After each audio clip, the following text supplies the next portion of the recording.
why am I being asked these things?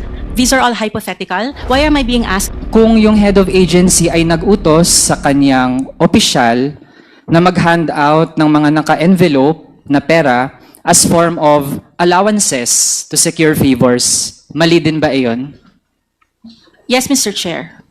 Mr. Chair, again, with the same context sa mga previous na questions, regardless kung ano pa yung source, mali ba ang ganong practice na ang isang head of agency utusan ang kanyang opisyal na mag-hand out ng ganong mga pera as form of allowance?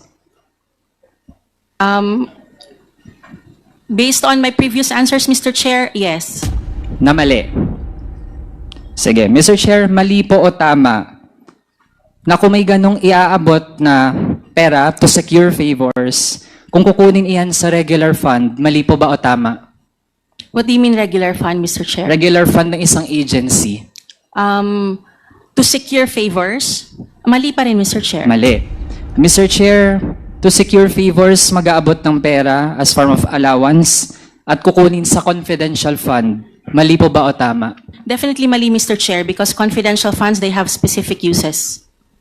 Mr. Chair, sa pagkakaalam po ng ating resource person, saan ba dapat, kung assuming meron, saan po dapat ginagamit ang confidential fund? Saan po ginagamit ang confidential funds? I'm not really that familiar, Mr. Chair, because, but I know that it is under JMC 2015-01. There are specific uses for that. At meron din bang batas na nagsisite na dapat sundin ang ganong joint circular 2015-01? JMC itself is the law, Mr. Chair, on confidential funds. Mr. Chair, iba po ang circular sa batas. So, then again, kung i-refresh po ng ating resource person who is a lawyer, yung mga basis for the use of confidential fund, tingin po ba natin meron pang ibang basis citing that joint circular? That's the only basis that I know of, Mr. Chair. I'm not really that familiar as to the different or other laws on confidential funds. So, Mr. Chair, para po ma-enlighten yung ating resource person, pati po yung iba rin, kasi kanina, Mr. Chair, nung tinatanong po si Ms. Gina Acosta, siya na po mismo ay SDO ng OVP, hindi din niya alam yung kanyang papel. And I'm troubled, Mr. Chair, kung ganun pala ang level of awareness ng mga nasa OVP tsaka DepEd regarding confidential funds. Yung JC 2015-01, yan po ay sinasite ng mismong General Appropriations Act, which is a law. Kaya po, ibig sabihin, kapag may mga lumabag dun sa paggamit ng ganong joint circular, ay pwede ding lumabag sa batas dahil po yan ang minamandata dapat sundin when it comes to the use of confidential fund. To proceed, Mr. Chair, kapag sa case po ninyo, in the event na meron po kayong nalaman na merong gumamit ng confidential fund to hand out so-called allowances to top officials of an agency, ano po ang gagawin ninyo? Hypothetically, again, Mr. Chair, of course, if I know someone who does that, it has to be reported. So, kung kayo po, may ganun kayong nalaman na kuwang impormasyon, kanino po ninyo i-report? I think it has to be reported to the Commission on Audit, Mr. Chair. So, as an official of an agency, dediretso po kayo sa COA. I'm not really that familiar on how to report such cases, Mr. Chair, but yes, or it can be through the Ombudsman or through any other agency which can actually look into it and investigate on the matter. Hindi ninyo ito isusumbong sa nakakataas na opisyal? Yes, Mr. Chair. It can also be through the highest official of the agency which handles the said agency.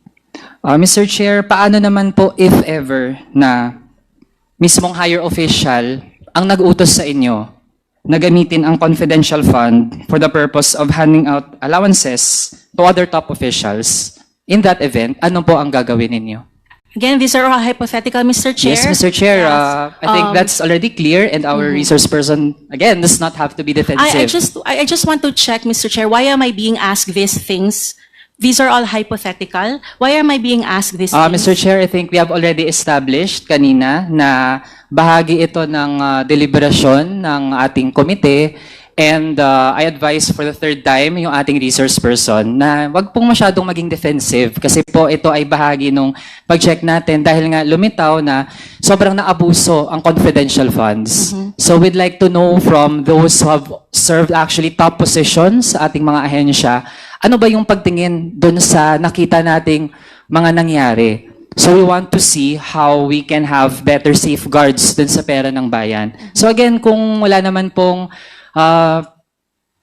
tinatago yung ating resource persons and we are asking possibilities, di po kailangan maging defensive. So yun na po ang huling tanong ko actually. So Nakakalito lang po kailangan kasi- lang pong sagutin ng ating resource person. Sige Miss- po. Miss So Sunshine your Farda. question was, the last question was, can you repeat, Mr. Point Chair? of order, Mr. Chair. Point of order. What is the may I point of remind- order yes. of Honorable Zia Alondojo? Yeah, may I remind our resource persons to speak when they're being recognized. Yes, Mr. Chair. Thank And you. please, I apologize, Mr. Chair. okay, tsaka hindi po kayo po pwedeng magtanong ng question.